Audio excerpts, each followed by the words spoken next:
लखीमपुर खीरी। पूरे देश के नेता लखीमपुर खीरी में पहुंचे। छत्तीसगढ़ जो खुद पूरा का पूरा क्षतिग्रस्त है, वहां पर नेट नहीं चल रहा, वहां की जनता त्रस्त है, वहां के मुख्यमंत्री जी कहां पर पहुंचते हैं? लखीमपुर खीरी। वो पंजाब जहां की सरकार अस्थिर है, वहां पर कौन पहुंचते हैं? 1000 गाड़ियां लेकर के, बड़ा काफिला लेकर के चन्नी जी जो अभी अभी मुख्यमंत्री बने हैं वो वहां पर पहुंचते हैं। राहुल गांधी वहां पर हैं, प्रियंका गांधी वहां पर हैं, अन्य तमाम दलों के बड़े नेता वहां पर हैं।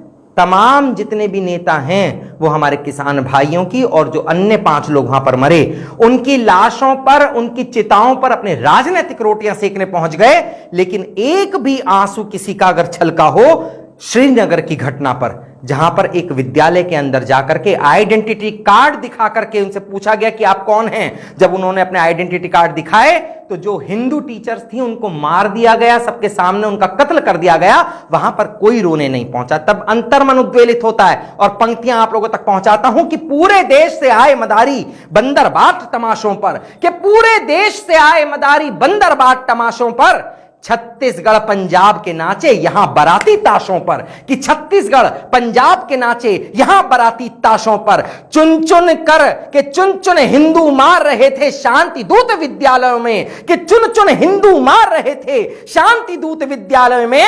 कोई आंसू नहीं नयन में श्रीनगर की लाशों पर, कि कोई आंसू नहीं नयन में श्रीनगर की लाशों पर, कोई आंसू नहीं नयन में श्रीनगर की लाशों पर। क्योंकि वो जानते हैं कि वहां पर जाएंगे या वहां के लिए आंसू बहाएंगे तो वोट बैंक कम होगा।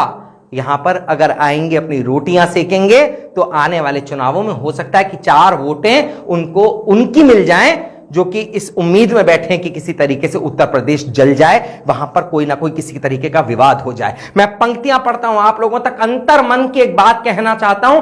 विद्यालय में जाकर के आइडेंटिटी कार्ड आप देखते हैं और हमारे जो भी वहां पर हिंदू शिक्षक हैं आप उनको मार देते हैं। और जो भी हमारे बड़े पर्व होते हैं, बड़े त्योहार होते हैं, अगर हम किसी से केवल आइडेंटिटी कार्ड मांग लें, किसी व्यापारी से, किसी बेचने वाले, सब्जी बेचने वालों से, किसी फल वालों से, तो हमारे ऊपर आपत्ति है। मैं इस आपत्ति का विरोध दर्ज करना चाहता हूं। हमें नहीं चाहिए थूक लगी हुई सब्जियां, हमें नहीं चाहिए थूक लगी हुई रोटियां। मैं पंक्ति देता हूं, अगर आप लोगों के मन में भी इस प्रकार के भाव हो तो मैं चाहता हूं कि यह वीडियो हर एक मोबाइल पर होना चाहिए और प्रण पूरा का पूरा हिंदुस्तान का यह समाज ले कि हम किसी भी प्रकार से उन लोगों से कुछ नहीं खरीदेंगे जो हिंदुस्तान में रहने लायक नहीं है। हमारे पर्व आ रहे हैं, मैं उन पर्वों की सौगंध खा करके कहलवाना चाहता हूं आपसे कि अपने मन के अंदर के हिंदुस्तानी को जीवित रखना। पंक्तियां पढ़ता हूं कि आतंकवाद का मजहब है, कि आतंकवाद का मजहब है, ये मानने को तैयार नहीं। कोई नहीं मानता हिंदुस्तान में कि आतंकवादी का कोई मजहब होता है, जबकि पूरा विश्व जानता है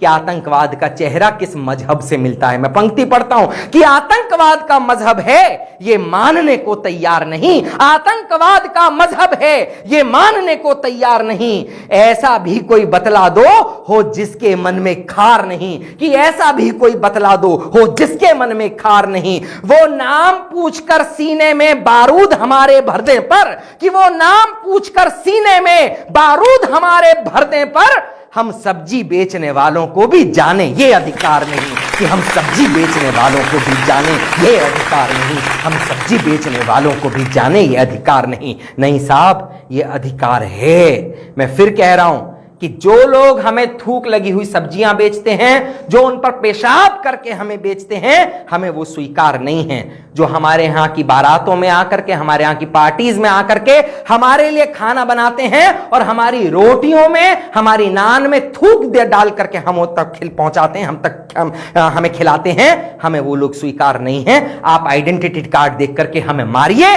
और हम आपको बताएंगे कि अब हिंदुस्तान में किस प्रकार से रहना होगा। ये पूरा का पूरा हिंदुस्तान ये प्रण ले कि अब कुछ भी हो जाए, हमें वो लोग स्वीकार नहीं जिनको हिंदुस्तान मन से स्वीकार नहीं। वंदे मातरम। जय हिंद, जय भारत।